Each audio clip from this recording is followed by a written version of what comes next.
Brought to you by TechnoSpark 20 series smartphones.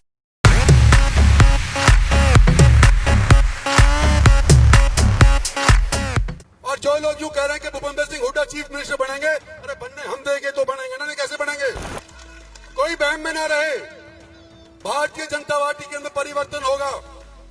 जो लोग आज बड़े बड़े ओहदों के ऊपर बैठे हैं, ये जरूरी नहीं कि आगे भी यही उसी तरह से बैठे रहेंगे। और भाई पार्टी वालों, आपकी पार्टी से हम टिकट लड़ रहे हैं, मोदी की वजह से हम टिकट लड़ रहे हैं। मोदी जी ने टिकट दिया तो मुझे केबरा टिकट ही ना मिलता।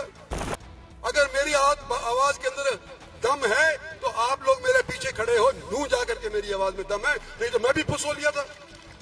और मेरे को पुश करने में कौन कौन कसर नहीं छोड़ी।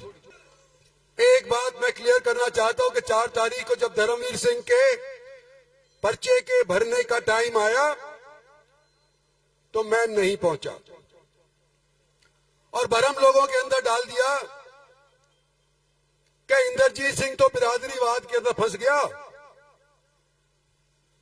और ये तो धर्मवीर को जिताना ही नहीं चाहता।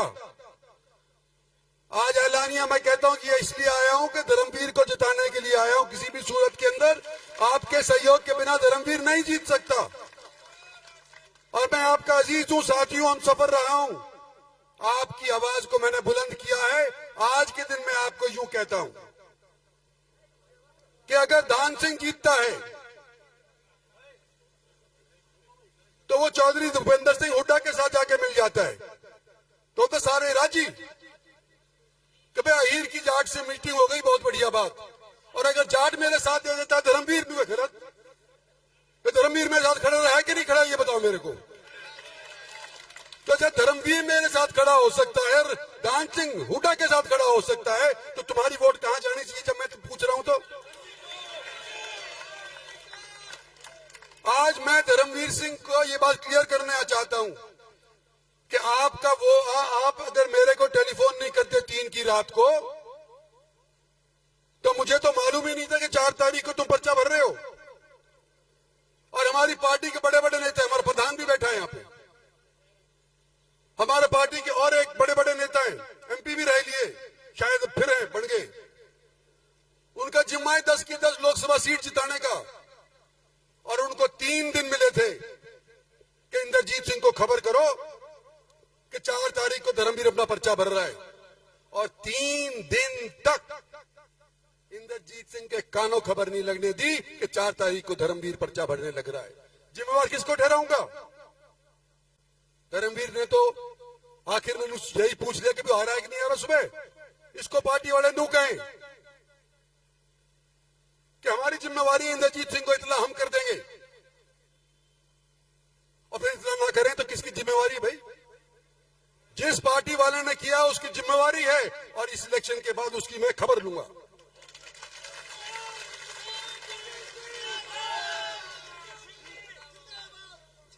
हमारी पार्टी में हो सकता है भीतरघात होता हो, कांग्रेस में भी भीतरघात होता रहा है, लेकिन आज के दिन मैं यूं कहना चाह रहा हूं कि हरियाणा का मानचित्र इस लोकसभा इलेक्शन के बाद बदलेगा। और जो लोग यूं कह रहे हैं कि भूपेंद्र सिंह हुड्डा चीफ मिनिस्टर बनेंगे, अरे बनने हम देंगे तो बनेंगे ना, नहीं कैसे बनेंगे? कोई बहम में ना रहे। भारतीय जनता पार्टी के अंदर परिवर्तन होगा। जो लोग आज बड़े बड़े ओहदों के ऊपर बैठे हैं, ये जरूरी नहीं कि आगे भी यही उसी तरह से बैठे रहेंगे, लेकिन हमने पार्टी के अंदर अनुशासन लाना है। और पार्टी के अंदर अनुशासन लाने के मुझे एक आध सहयोगी तो छोड़ो के दो, अकेला नहीं लड़ सकता। मुझे साथी चाहिए, लोकसभा में भी चाहिए, पार्टी में भी चाहिए, इसको चाहिए। और भाई पार्टी वालों, आपकी पार्टी से हम टिकट लड़ रहे हैं, मोदी की वजह से हम टिकट लड़ रहे हैं। मोदी जी ने टिकट दिया तो मुझे केबरा टिकट ही ना मिलता। आज मैं ये पूछना चाहता हूं, कितने पार्टी के लोग यहां पर नीचे बैठे जो पार्टी के पदाधिकारी हैं, और कितने लोग अपने साथ लाए हो? तो मेरा पार्टी ना, मैं पार्टी के पूछूं यो की प्रधान की, तो जब ये पार्टी वाला पूरे स्टेज पे कितना बैठा है, भूतपूर्व प्रधान बस की नहीं है। यह इलेक्शन जिताना है, तुमने जिताना होगा, नरपीर ने, छत्तीस बिरादरी ने, अकेला पार्टी के बस के लिए नहीं है। और मैं आज आपको कहता हूं, आपका अजीज रहा हूं, आपका हमसफर रहा हूं, आपका साथी रहूंगा। आने वाले समय के अंदर मुझे एक सहयोगी दो, धर्मवीर को जिता करके भेजो। ये तो एक बात कह दी। और हम जब पार्टी के लिए और मोदी के लिए वोट मांग रहे हैं, किस लिए मांग रहे हैं? कि हमने काम किया है। काम के बलबूते के ऊपर वोट मांग रहे हैं। चौधरी धर्मवीर अभी कह रहे थे, जब सरकार हुआ करती थी कांग्रेस की, सारा माल हूस करके, नौकरियां हूस करके और एक जिले में बांट दिया करते थे, याद करो। और क्या वही स्थिति दोबारा चाहते हो? जब परिवर्तन हो चुका है, जब सेंट्रल यूनिवर्सिटी हमारी यहां की, याद करो कि अर्जुन सिंह हुआ करते थे हमारे उस टाइम के अंदर कांग्रेस के अंदर ह्यूमन रिसोर्स डेवलपमेंट के मंत्री, और मैं एमएलए हुआ करता था, छोटा सा एमपी हुआ करता था। मंत्री नहीं बनाया था मेरे को दूसरी बार में। एमपी के तौर के ऊपर ये लड़ करके रोहतक नहीं जाने दी भाई, मैंने उन्हें लाके टेक दी जाटपाड़ी में यूनिवर्सिटी। और कोई कहे कि हमने करवाई, मैं करवाई, अर्जुन सिंह को मैं लेकर के आया था। ये काम किया है हमने तुम्हारे लिए। और यहां का ये हाईवे क्या बोलते हैं, ग्रीनफील्ड हाईवे, 9,000 करोड़ का, 152D। कई लोग तो मुंह चाहे थे कि ये होए ही नहीं। किसने करवाया? नितिन गडकरी ने। हरियाणा के बीचों बीच काट करके और चंडीगढ़ का सफर 3 घंटे कम कर दिया कि नहीं कर दिया? किसने करवाया? भारत सरकार ने कराया, मोदी सरकार ने कराया, नितिन गडकरी ने कराया। और मैं वकील, धर्मवीर वकील इकट्ठे जाया करते थे। गडकरी के बाद कम सैकड़ों बार गए होंगे।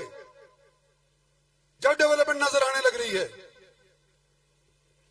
लॉजिस्टिक हब नांगल चौधरी के अंदर अपने आप तो पैदा नहीं हुआ ना। डेडिकेटेड रेल फ्रेट कॉरिडोर, यह दादरी यूपी से निकलने वाला था और कोटा राजस्थान से होता हुआ और ये जयपुर होता हुआ और फिर जाया करे था बंबई। ये उनकी स्कीम थी। आज 2 लाख करोड़ रुपए से डेडिकेटेड रेल फ्रेट कॉरिडोर बन चुका है, तकरीबन 99%। कैसे बना? हमने राजस्थान से जाने की बिनिस्बत यूं कहा कि तुलना करो कि कितना खर्चा होगा अगर हरियाणा से जाएगा तो, और अगर राजस्थान से जाएगा और इन नदियों के पुलों ऊपर पुल बनाने के बाद जाएगा, कोटा होकर के जाएगा, तो कितना खर्चा होगा? हरियाणा से जाएगा कितना खर्चा होगा? तो राइट्स नाम की एक बिल्डिंग बनाने वाली संस्था है रेलवेज की, उन्होंने फिर ये भापा कि खर्चा कम कहां से होगा। और भाई हरियाणा का खर्चा कम था तो नू आज के दिन डेडिकेटेड रेल फ्रेट कॉरिडोर भी थारे जमीन के ऊपर से जाने लग रहा है और लॉजिस्टिक हब भी नांगल चौधरी के अंदर आज के दिन उसी वास्ते के लिए बन के लग रहा है। कौन क्लेम कर सकता है ये डेवलपमेंट? मोदी सरकार। जब मैं यूं कहता हूं आपसे,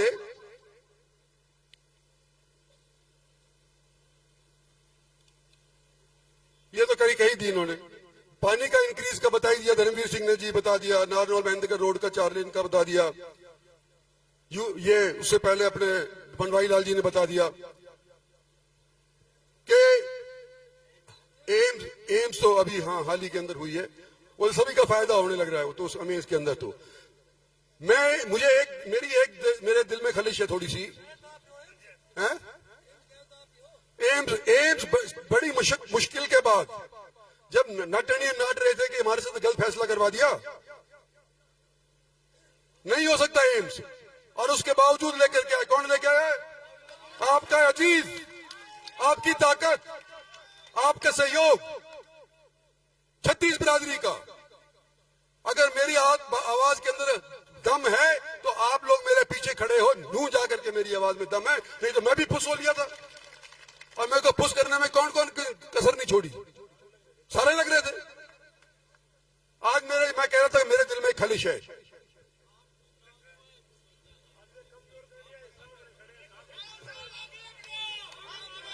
आज मेरे दिल में खलिश है कि हमने ये 152D हाईवे तो बना दिया, और मेरे सहयोगी साथी बूढ़े जवान धूप के अंदर, तपती धूप के अंदर अभी भी डेरा डाले हुए बैठे हुए हैं कि हम वो उसका काम नहीं करवा पाए। कट कहां चाहते हैं? बागोत के अंदर। अभी यहां पे मेरे को बोल रहे थे, और बनवारी लाल जी के पास महकमा आ गया, शुक्र है पीडब्ल्यूडी का, कि अगर ये करीना से दादरी वाला रोड अगर स्टेट हाईवे डिक्लेयर हो जाता है तो भारत सरकार को कट देना आसान हो जाएगा।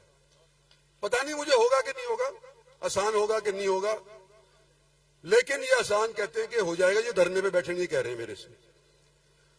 भाई बनवारी लाल जी, अगर चेक करो, अगर ये हो जाता है तो बहुत बढ़िया, और नहीं होता तो भी करवाएंगे। भाई वो दिन के तुम्हारा वहां बैठने का तुम्हारे को नुकसान नहीं होने देंगे, अभी भी बात उसके ऊपर करेंगे ही। पर उसके लिए मैं नहीं कर सकता, हमारा एमपी जब भी कहेगा जब भी तो बात बढ़ेगी। ये मोटी मोटी बात आपसे कहनी थी भैया। देखो, ये सारे काम आप लाए, लेकिन धर्मवीर को भी तो आप ही लेके आए हो। वो मैं कह दी ना कि धर्मवीर मेरे साथ रहा और धर्म सिंह मैं बनाया, मेरे को छोड़ के भाग गया, है कि नहीं? जो मेरे साथ जो करतूत होती रहती है, और मैं जो कहूँ कि जो मेरा रिश्तेदार और ये मेरी बिरादरी का मेरी गैल रहेगा ना रहा, और ये मेरा ना रिश्तेदार और ना मेरी बिरादरी का, और ये मेरी गैल रहे है। और हम दोनों मिल करके भैया 4 चांद लगा देंगे डेवलपमेंट के अंदर। इसलिए आपसे कह रहे हैं कि हमारे को वोट दो।